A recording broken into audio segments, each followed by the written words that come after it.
Damos hoje início ao novo programa da TVAC. O Apito Final é um programa que vai trazer para si diversas personalidades do desporto em Coimbra. Hoje, para darmos o pontapé de saída nesta nossa nova aventura, temos connosco o Mr. José Viterbo. Ele que, ao longo da sua carreira, já assumiu diversos cargos de relevância. Atualmente, assume funções enquanto coordenador técnico da Académica SF, onde também já foi treinador principal. Mas, ao longo da sua carreira, também exerceu funções enquanto treinador principal da Académica OF, salvando a equipa da despromoção na época 2014-2015. Mister, muito obrigado por estar aqui connosco, é um prazer tê-lo aqui. Eu acho que não há melhor forma de começar este diálogo perguntando-lhe como é que está a correr a época até o momento, qual é que é o balanço que faz sobre a época da Académica SF a nível de formação e equipa principal, tudo.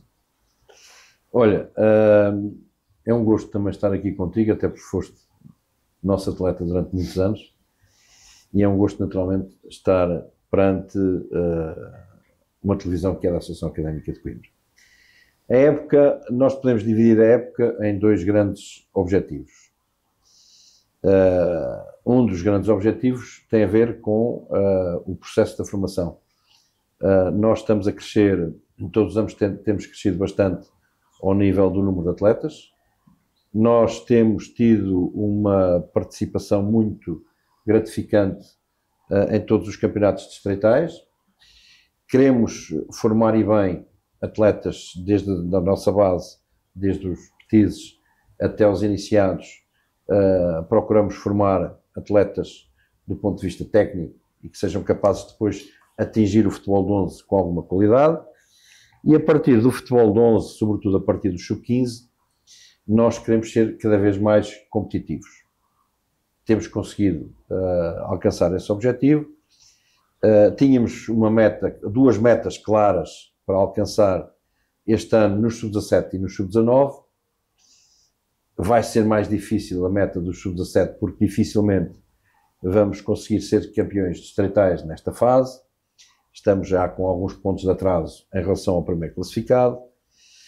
Mas nos sub-19, sem estar rigorosamente nada conseguido e alcançado, estamos muito bem encaminhados para poder chegar ao título de campeão distrital. E mesmo assim ainda podermos ultrapassar nas meias finais o organismo autónomo de futebol, o que não será fácil porque a equipa da Associação Académica de Coimbra, o organismo autónomo de futebol, também tem muita qualidade, mas nós queremos de facto atingir a dobradinha e, se possível, o triplete. Campeões distritais, final da taça e vencermos a final da taça da Associação de Futebol de Coimbra e depois a supertaça. São três objetivos claros que nós temos ainda para tentar chegar. Não são fáceis, vão ser muito complicados lá chegar. Temos muita competitividade também no nosso campeonato distrital de júniores e isso é de facto, não tenho dúvida nenhuma, uma barreira muito grande para nós podermos ser campeões distritais. Mas, de qualquer maneira, temos 5 pontos de avanço sobre o segundo classificado, que é o organismo autónomo de futebol, e nós faremos tudo para alcançar esse título. No futebol sénior tínhamos, e temos ainda, porque nada está perdido, um grande objetivo que era subir de divisão também, subir aos campeonatos nacionais, ao CNS, e atingir também, como atingimos já o ano passado, a primeira eliminatória da Taça de Portugal. Ambos os objetivos estão de pé. Demos um passinho atrás no último fim de semana porque perdemos em Nogueira do Cravo e a Naval ganhou em Sor. Eu acho que este jogo aqui no domingo com o Sorense vai ser um jogo determinante para esse primeiro objetivo, que é subir divisão, e também para, quem sabe, podermos novamente alcançar a primeira eliminatória da Taça de Portugal através da classificação do segundo classificado do Campeonato Distrital de Séniores.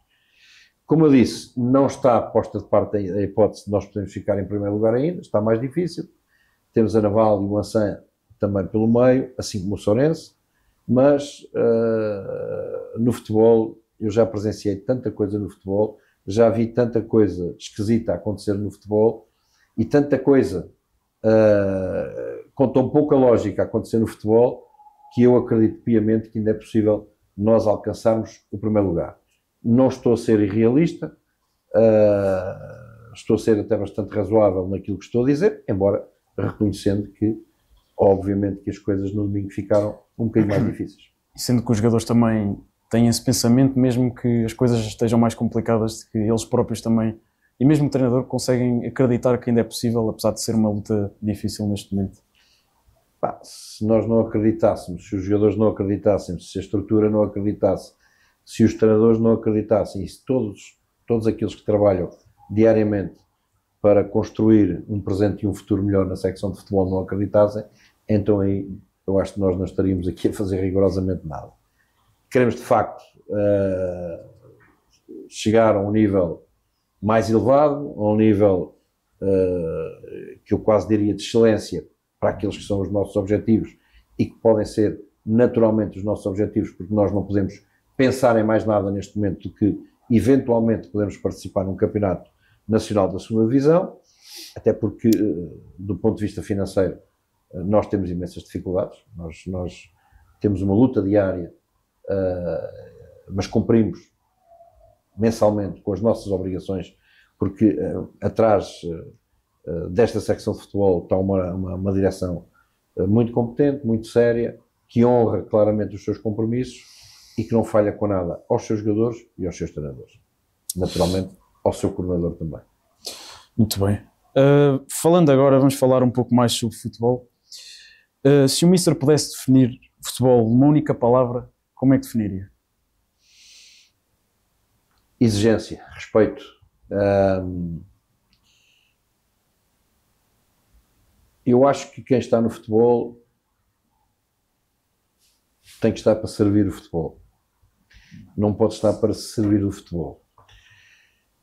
E eu, ao longo de toda a minha vida, eu comecei a jogar futebol na secção de futebol da Académica com os meus 10, 11 anos, antes do 25 de Abril, nenhum de vocês era nascido. Depois, com o 25 de Abril, com a extinção, como vocês sabem, da secção de futebol, que é algo que vocês devem saber que é histórico, em 74, nasceu o Clube Académico de Coimbra, que viveu até 1984, e depois foi introduzida a Associação Académica de Coimbra, o Organismo Autónomo de Futebol, que já tem uns aninhos de vida, e ressurge depois, em 1980, novamente, a secção de futebol com os campeonatos universitários. E ao longo destes anos todos, quer como praticante, quer como treinador, aquilo que eu fiz foi servir o futebol, tendo uma grande exigência comigo próprio perante a modalidade. Portanto, há duas palavras que me definem e que ajudam a definir aquilo que eu penso que é o futebol, que é exigência e respeito. Portanto, são dois atributos que eu acho que tenho e que consegui também passar a todos aqueles que trabalharam comigo e que treinaram comigo e que, ao longo destes anos todos, não só na Académica, porque eu não estive apenas e só a representar o emblema da Académica ao longo de toda a minha vida, mas mesmo assim são mais de 25 anos, quase 30 anos, a representar este emblema e quer aqui, quer nos outros clubes onde trabalhei, foi sempre à base da exigência e do respeito pelo futebol, quer no treino, quer na competição. Isso vai um pouco ao encontro também da próxima pergunta que lhe queria fazer, essa questão da exigência e do respeito. E eu, portanto, perguntava-lhe o que é que para si é indispensável para formar uma equipa de futebol que seja capaz de competir e lutar por coisas grandes. Essa exigência também tem que entrar, certamente, esse respeito. Mas o que é que o Mister acredita que tem que estar lá para que uma equipa possa competir e que possa ser capaz de lutar por títulos? Olha, muito simples. Ter bons jogadores, ter melhores jogadores que o adversário e ter jogadores com caráter. Muito simples. Ter os melhores jogadores e ter jogadores com caráter. E falando também na questão dos jogadores, há aí muitos jogadores que de facto dá para ver, dá para distinguir que têm um talento às vezes fora da média, mas muitas vezes, muitos desses jogadores às vezes não conseguem atingir aquele potencial que podiam atingir ou que seriam capazes de atingir. E se eu perguntava ao Mister o que é que o Mister acha que às vezes falha nesses jogadores para que eles não consigam chegar onde eles poderiam chegar? Falha aquilo que hoje é muito importante, que é o compromisso e a força mental. Portanto, uma coisa arrasta a outra. Se tiveres compromisso, de certeza que tens uma força mental muito grande e se tiveres uma força mental muito grande, tens compromisso. Portanto, eu acho que são dois vetores inseparáveis e que, de alguma forma, têm que andar um atrás do outro. E aí, eu garanto que, havendo um bocadinho de qualidade, havendo essa força mental que é preciso ter e o compromisso que é determinante para nunca desistires, então aí tu podes ter a certeza que tens jogadores melhores, tens um futebol melhor, tens jogadores que vão atrás daquilo que é o exemplo do teu treinador, e aí obviamente traz equipas muito competitivas e mais fortes, com toda a certeza. Vamos falar agora um pouco mais sobre o percurso do Mister e tudo que já viveu. E a primeira pergunta, eu gostava de lhe perguntar porque é que decidiu seguir a carreira no futebol, porque é que decidiu ser treinador, também já jogou, como disse. O que é que levou o Mister a escolher este caminho para a sua vida? Olha, eu reparti esta minha vida com o Departamento de Desporto da Câmara Municipal de Coimbra, ao qual ainda estou ligado, através de uma cedência por interesse público. E apaixonei-me pelo jogo desde muito cedo, porque depois de ter deixado de jogar muito novo, porque tive duas lesões muito complicadas, eu deixei de jogar ali aos 22, 23 anos, fraturei 2 vezes a clavícula, eu era na altura guarda-redes, depois tive uma lesão também complicada no joelho, como vocês sabem, podem imaginar, há 40 anos a medicina desportiva não é aquilo que é hoje, e eu senti muitas dificuldades em continuar o meu trajeto como atleta. Movido um bocadinho também por um homem que agora foi homenageado pela Associação Nacional de Treinadores e que foi meu treinador, e já agora abro aqui um parênteses para dizer que eu tive treinadores fantásticos ao longo da minha curta carreira como atleta, mas tive verdadeiros homens que me ajudaram muito a crescer, não só como homem, mas até ao último dia como atleta. E eu quero referir aqui nomes que me ajudaram como homem a crescer, porque são nomes, muitos deles associados à Associação Académica de Coimbra. E não só. Eu refiro-me aqui ao Sr. Pinho, que na altura era ponta de lança da Académica nos inícios dos anos 80, finais dos anos 70. Lembro-me do Sr. Crespim, do professor Bentes, referências, enormes referências da Académica, Vítor Manuel, que foi meu treinador também, Francisco Andrade, que foi agora homenageado pela Associação Nacional de Treinadores, anteontem foi homenageado, uma justíssima e uma belíssima homenagem que foi feita no Fórum dos Treinadores em Matosinhos ao Sr. Francisco Andrade, ao Sr. Curado, que foi um homem, que foi um jogador de excelência, como Crespim, Bentes e Vítor Manuel, da Associação Académica de Coimbra. E depois ainda tive como treinador o professor Horácio, que durante muitos anos tem sido presidente da Associação de Futebol de Coimbra e que foi o meu primeiro treinador no futebol sénior. Portanto, eu tive pessoas pelas quais eu consegui seguir os seus exemplos de cidadania, de caráter, e que me ajudaram muito a crescer como atleta e como homem. E depois, porque ali sensivelmente, a partir de 1986, 87, eu tive a curiosidade de perceber um bocadinho mais daquilo que era o jogo, daquilo que era o treino. E então, com a insistência do Mister Francisco Andrade, eu fui tirar o meu primeiro nível como treinador, aqui na Associação de Futebol de Coimbra, portanto ali sensivelmente em 1987, 88. A partir daí, comecei a treinar, comecei a interessar-me cada vez mais pelo treino e pela competição.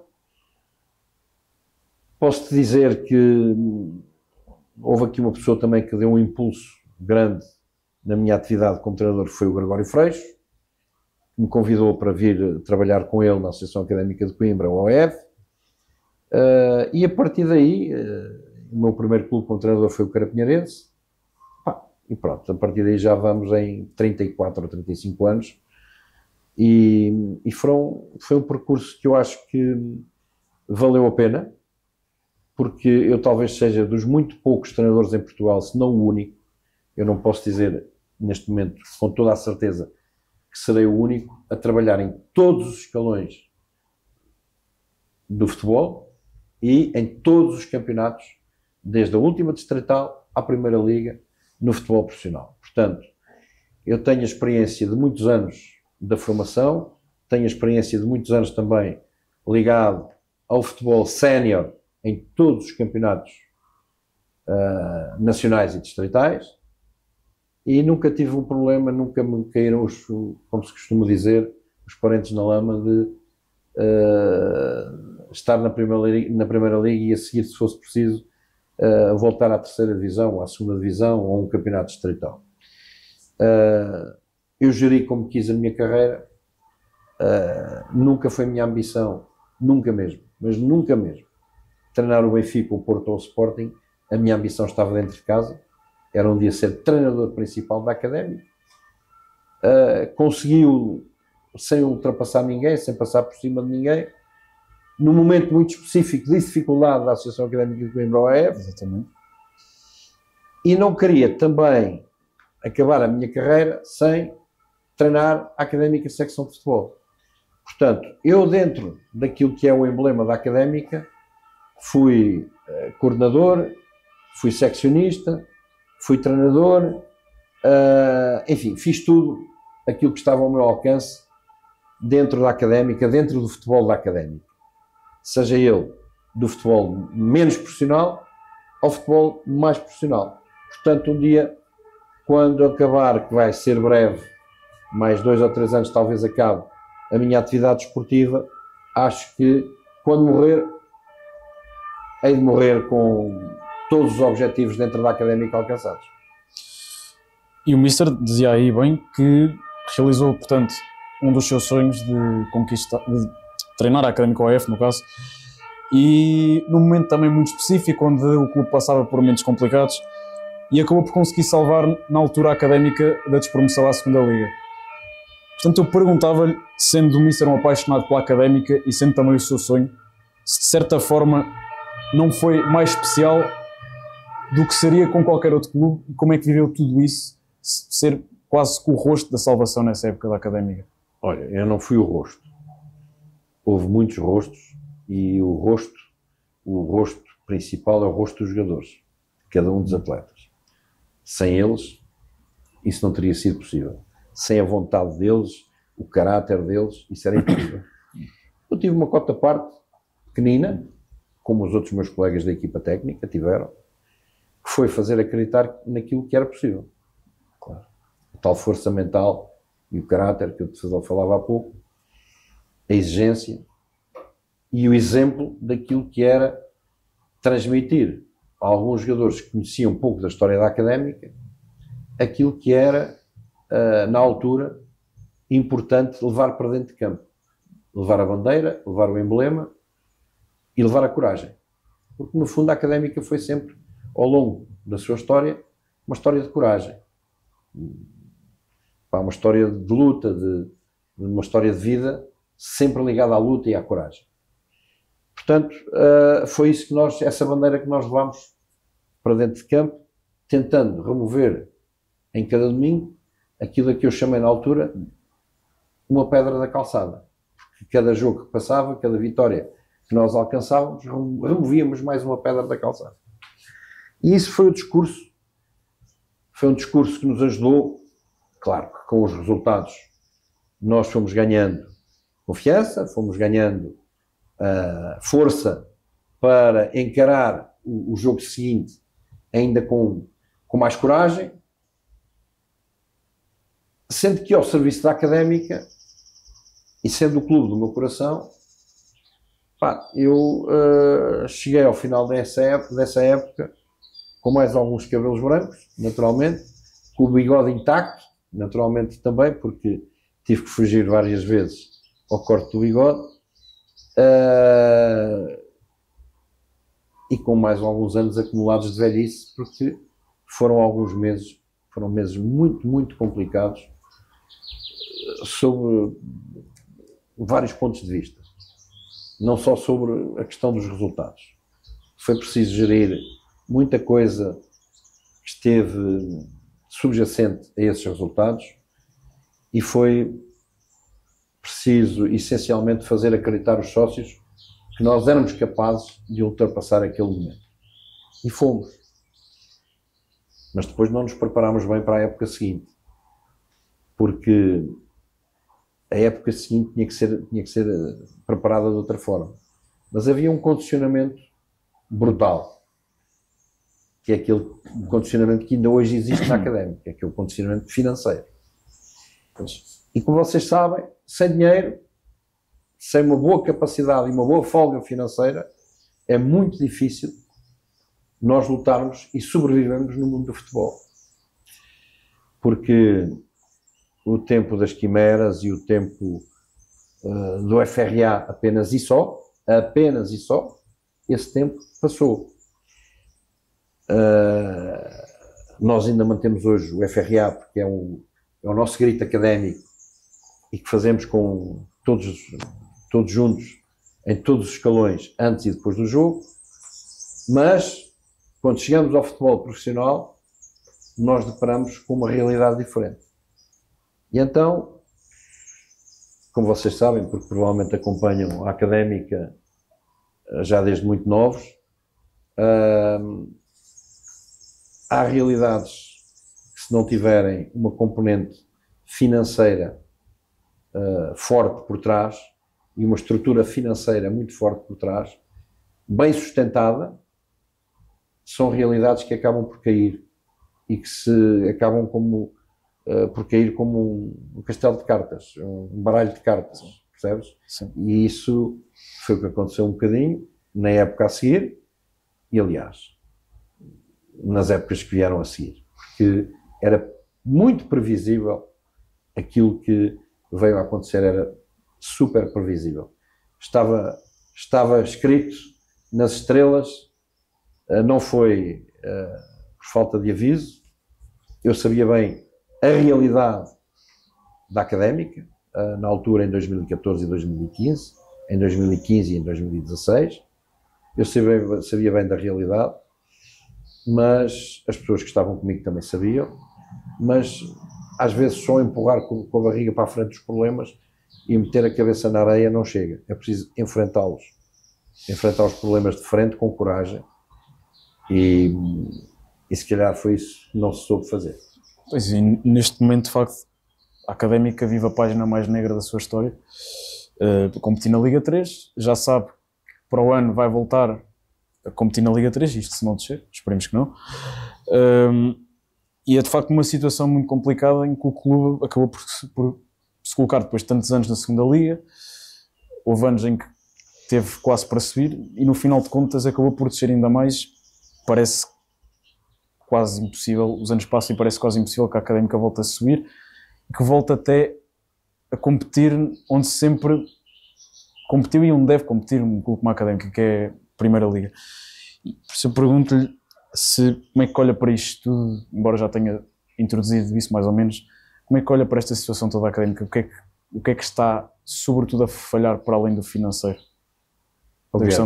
Aplicaste em um termo que do ponto de vista desportivo é verdade, uma página negra. Mas para mim a grande página mais negra ao longo destes anos todos foi a falta de credibilidade. Eu sei que os dirigentes fazem um esforço herculeano para fazerem o melhor trabalho possível, mas em muitos momentos a Académica perdeu credibilidade perante várias instituições. E a maior instituição que nós temos dentro de casa, para mim, são os sócios. E a Académica perdeu muita credibilidade perante os seus sócios. Os sócios deixaram de acreditar na Académica. E ao deixarem de acreditar na Académica, a Académica quase que deixou de ter massa crítica. E isso é a pior coisa que pode acontecer a um clube. Aos poucos, os sócios, nós há 10 ou 15 anos atrás tínhamos 15 ou 20 mil sócios, Neste momento, se calhar, temos entre 2 a 3 mil sócios pagantes. E perder esta massa crítica é perder muito daquilo que é o dia-a-dia do clube. Os sócios são a mola real de uma instituição. É evidente que os sócios o que querem ver é a bola dentro da baliza. Mas quem dirige, quem tem um programa bem estruturado, sério, e capaz de mobilizar os sócios da Académica, é que tem que dar passos em frente para que os sócios não pensem sempre assim e nem pensem só dessa forma. E então é preciso apresentar aos sócios, eu estou a falar do Organismo Autónomo de Futebol, é preciso apresentar aos sócios, provavelmente, um programa que seja sério, que seja execuível, fazível. Estamos a 3 meses, ou pouco mais de 2 meses de eleições. Eu não sei quem é que vai aparecer, ou se vão aparecer muitos candidatos às eleições da Académica. Não faço a menor ideia. A única coisa que eu peço às pessoas é que tragam ideias e que as apresentem aos sócios de uma forma séria, honesta, que não prometam aquilo que não podem prometer. E transpondo isto um bocadinho para a secção de futebol, é nisso que eu me revejo. As pessoas que estão dentro da secção de futebol, que são dirigentes da secção de futebol, com todos os dirigentes com quem eu trabalhei nos últimos 7 anos desde que vim do União da Madeira para a secção de futebol, são pessoas sérias. São pessoas que não dão um passo maior que a perna. São pessoas que têm ideias claras, que têm objetivos claros e que têm uma visão estratégica da secção de futebol de uma forma muito clara. E embora a secção de futebol tenha 70, 80, 100, 200 sócios, não faço ideia quantos sócios terá neste momento, eu acho que a secção de futebol tem sido um verdadeiro exemplo de credibilidade e de transparência, que é aquilo que precisa, que nós precisamos na Associação Académica de Coimbra, Organismo Autónomo de Futebol. E como é que nós conseguimos lá chegar? Com pessoas boas. Com gente boa. Não é com gente que diga aqui hoje uma coisa, amanhã outra ali, e depois da manhã outra coisa noutro local qualquer. Não é a prometer aos sócios que em 3 anos vamos subir à Primeira Liga, porque não, dificilmente isso acontecerá, mas é prometer aos sócios estabilidade, um projeto credível, sério, e que, do ponto de vista da sua sustentabilidade, ele esteja alicerçado na formação de jovens, numa formação boa de jovens, com treinadores competentes, com bons treinadores, com treinadores de caráter e com dirigentes também que tenham uma visão estratégica do clube, que leve o Organismo Autónomo de Futebol, se calhar não em 3 anos à Primeira Liga, mas provavelmente em 5 ou em 6. E fazer um projeto e dar-lhe corpo não é fácil. Dar corpo para um projeto desportivo não é fácil. Porque um projeto desportivo tem altos e baixos. E quando aparecem os momentos mais difíceis, em que nós estamos suscetíveis quase de desistir, é nesses momentos que as pessoas têm que ter força para continuar. Porque os resultados de uma equipa de futebol e de um projeto sério não são permanentemente em looping. Não é? Uhum. É como um gráfico. Tem altos e tem baixos, tem altos e tem baixos, mas depois, se houver credibilidade, sustentabilidade, capacidade financeira, e se as pessoas forem bem escolhidas para estar dentro do projeto, eu tenho a certeza absoluta, quase absoluta, porque no futebol não há certezas absolutas, que mais ano menos ano a Académica vai voltar aos grandes palcos. E a Académica não se preparou para que isso acontecesse. A Académica, Organismo Autónomo de Futebol. Mas a Académica vai haver eleições, é como eu te disse há pouco, não sei quem é que vai aparecer, com que ideias é que vai aparecer. Não sei se vamos ter uma SAD, se vamos continuar com uma SEDUC. Não sei, como vocês sabem, há uma outra insolvência que pode cair a qualquer momento.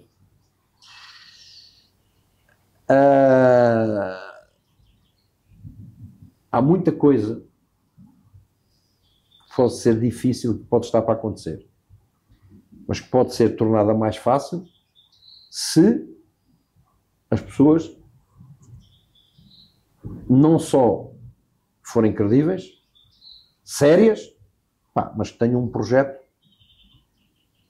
que se assuma com estabilidade e no qual os sócios se revejam. Acho que isso tem faltado, de certa forma.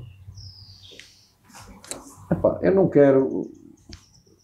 A questão dos sócios concordarem eu com sou aquilo sócio, sou sócio da secção de futebol, sou sócio do organismo autónomo de futebol.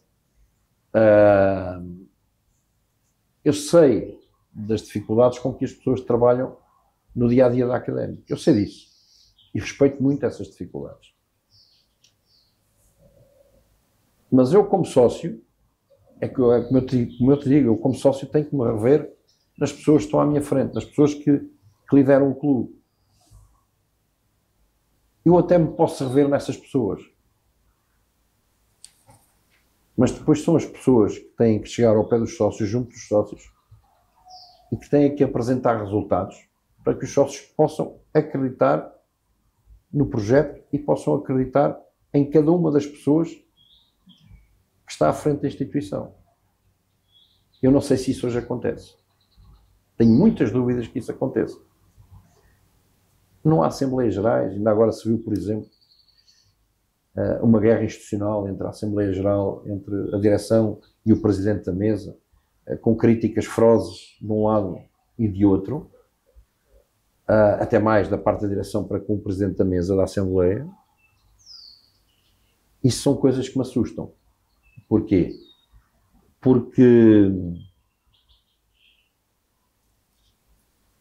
embora haja entre a direção e a Assembleia Geral e o Conselho Fiscal alguma separação de poderes, mas eu acho que há um dever de lealdade para com estas três partes: Conselho Fiscal, Direção e Assembleia Geral. Não sei se esse dever de lealdade existe neste momento. Portanto, é um momento para as pessoas pensarem a sério a académica. As pessoas pensarem a sério o futuro da académica. E o futuro da académica não pode ser só apenas a bola na rede. O futuro da académica não pode ser só 3 pontos ao fim de semana no estádio de Cidade de Coimbra. Isso é muito bonito. Mas isso branqueou. A académica há 10 ou 11 anos estava na Liga Europa, a jogar com o Atlético de Madrid. Hoje está na 3ª divisão. Certo? Certo. Esses resultados branquearam muita coisa. Percebes? É impensável, na minha opinião, uma equipa que há 10 ou 11 anos, não sei se foi em 2012, ou há 13 anos, 2013, ganhou há 12 ou 13 anos, ganhou a Taça de Portugal, e no ano a seguir, na época a seguir, e nesse ano, se salva da descida em Guimarães, na última jornada, não sei se vocês sabem disso, se lembram disso, a académica, no ano em que ganha a Taça de Portugal, não desce de divisão por um cabelo,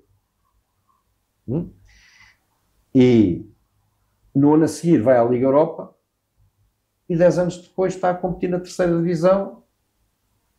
E se não tivesse feito agora 2 ou 3 resultados positivos, provavelmente nem na 3ª divisão estaria na próxima época. E eu agora pergunto, a académica, entretanto, depois da minha saída, teve mais 20 treinadores, 17 ou 18 ou 19 treinadores. A culpa é só dos treinadores? Não poderá ser. Certamente. A culpa é só dos treinadores? Certamente não. A académica mudou de treinador várias vezes ao longo das últimas épocas desportivas. Mas são só apenas os treinadores que são burros, não prestam, são incompetentes. Onde é que fica aqui a responsabilidade dos dirigentes? Tem que ficar em algum lado.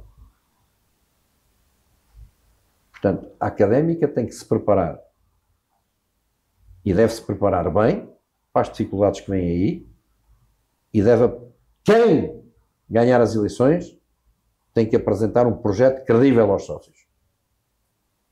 Não podem enganar os sócios. E os sócios têm que se rever nesse projeto desportivo. Mister, para concluir, gostava de lhe perguntar quem é que o Mister leva como inspiração de vida na sua profissão ou até fora dela, e se tem orgulho do seu trajeto, no seu percurso.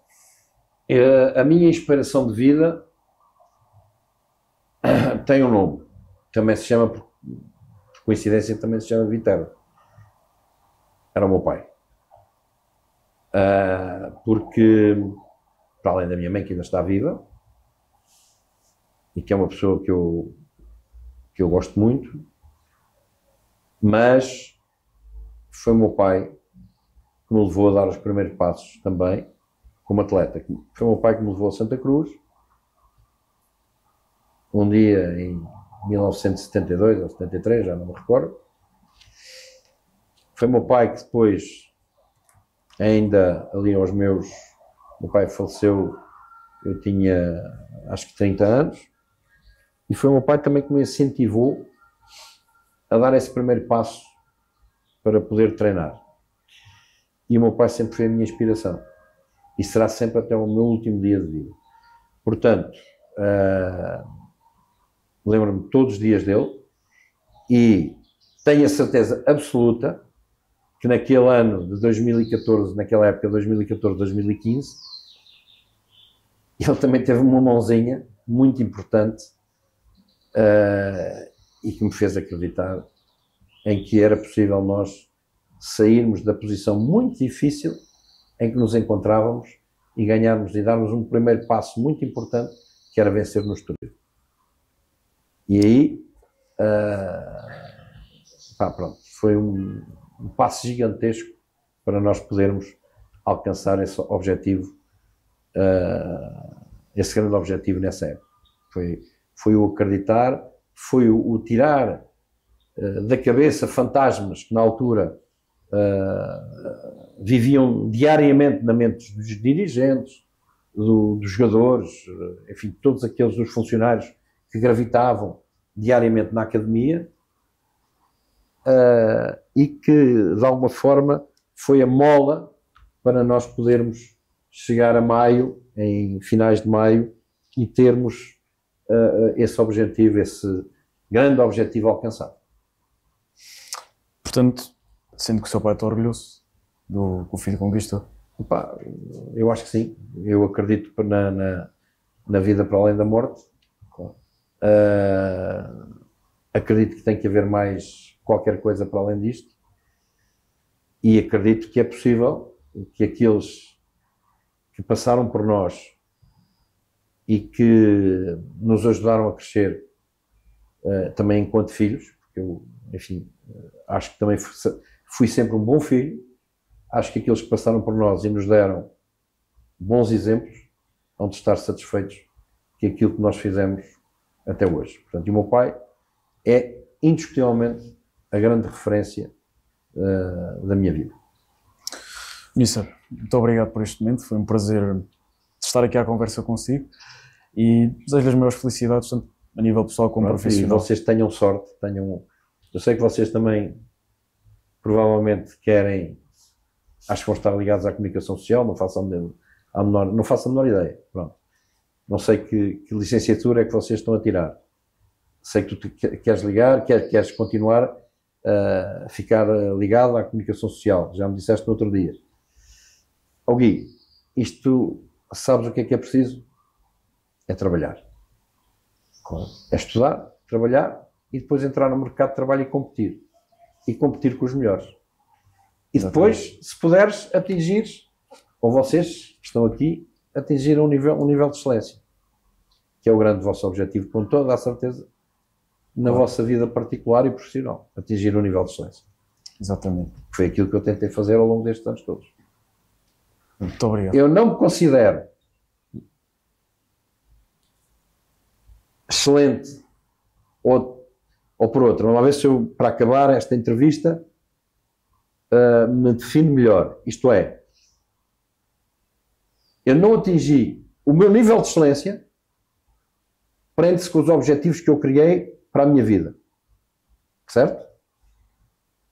Eu nunca pensei, provavelmente, ganhar a Liga dos Campeões, ou ser campeão do mundo, ou ganhar a Liga Europa. Não. Eu sempre tive um objetivo, do ponto de vista desportivo, como é evidente, na minha vida. Concretizei. Portanto, cheguei ao meu nível de excelência.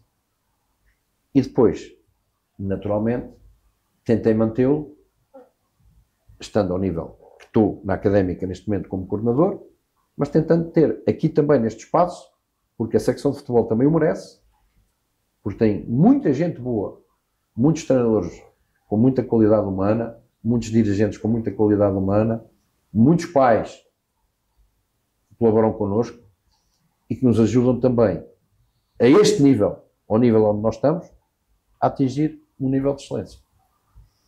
Certíssimo. Muito obrigado pelas palavras, Mister. Damos assim por encerrado o primeiro episódio do Apito Final, mas teremos, obviamente, muito mais figuras do desporto em Coimbra que, assim como o Mister Vítor fez hoje, irão partilhar muito daquilo que foi o seu percurso. Por hoje é tudo. Despeço-me por aqui. Continuem a acompanhar a TVAC no YouTube, nas nossas redes sociais e em tvac.pt.